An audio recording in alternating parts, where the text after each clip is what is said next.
coach silent as Kings Mills parents trying to figure out how r.acist jerseys ended up on kids. Some Kings Mills Junior High parents are outraged and trying to piece together how racist and sexist basketball jerseys ended up on the backs of children in a game. Anger over the uniforms continued to grow Tuesday, 2 days after the team wore jerseys with names like Coon and Negro on the back during a game. The front of the jerseys were emblazoned with the nickname Wet Dream Team. It was the team's 4th game of the season and the first away from their home court. It's unclear, exactly, who made the jerseys. Cincinnati Premier Youth Basketball League spokesman Ben Goodyear said no one reported the jerseys in the first 3 games of the season. Once we were alerted, we took swift and decisive action, meaning that we immediately canceled the game and 34 minutes after being notified they were removed from the league, Goodyear said. Each community is responsible for obtaining their own jerseys. In short, the approval process is done at the community level, Goodyear said. All teams register with the name of their community and coach's last name, he said. The team was officially registered as Kingsville VBR. That name appears on the league's website. Teams are not registered with nicknames, Goodyear said. The league was not aware of this name until it was reported. The team consists of Kings Junior High students and is coached by Walt Gill. Gill didn't return a phone message or multiple emails on Tuesday. On Monday, the league issued a statement on his behalf. We sincerely apologize to anyone that was offended by the jerseys. We offered to cover them up or change, however the league saw fit to remove us and we have accepted that decision. While the independent league pays rent to play in school gyms, it isn't operated by any school district.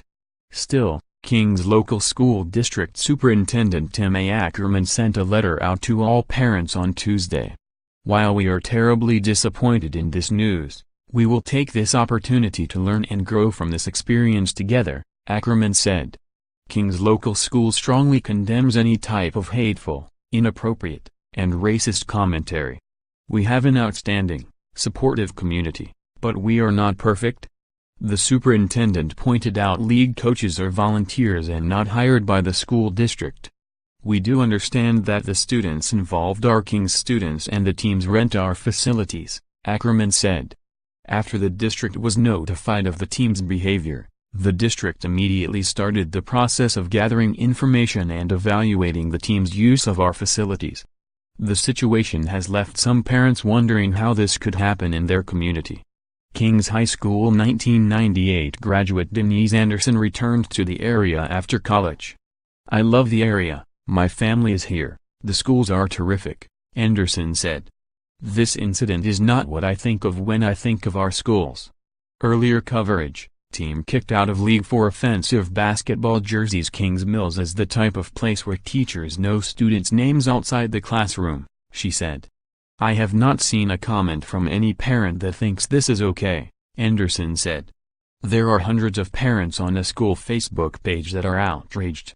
Parents are trying to figure out what to do, she said.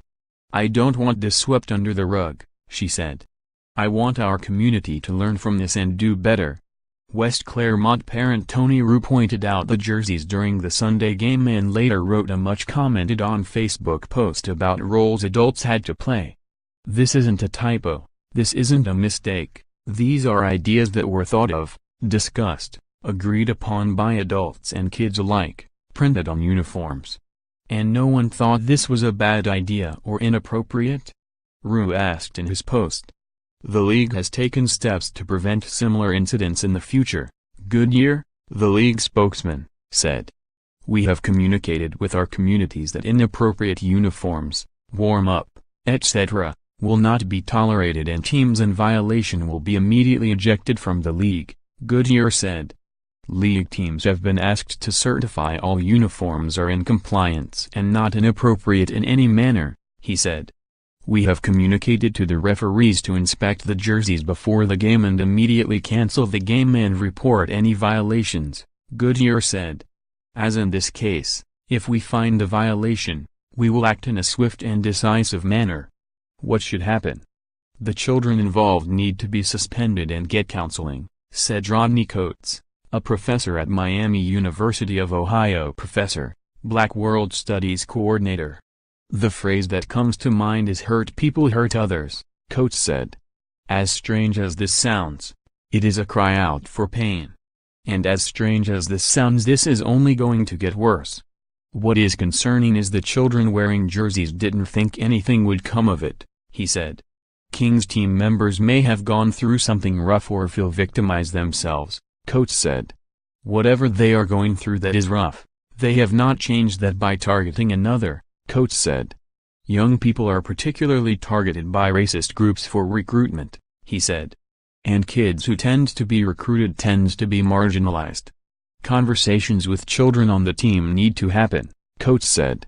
These are kids and I would think that the parents should be the first place where the conversation should be had, Coates said. Dismissing the terms as racially offensive does nothing to get inside children's heads and find out why it is occurring, he said. The more difficult conversation is what was this about, Coates said. They had to have some help in doing this.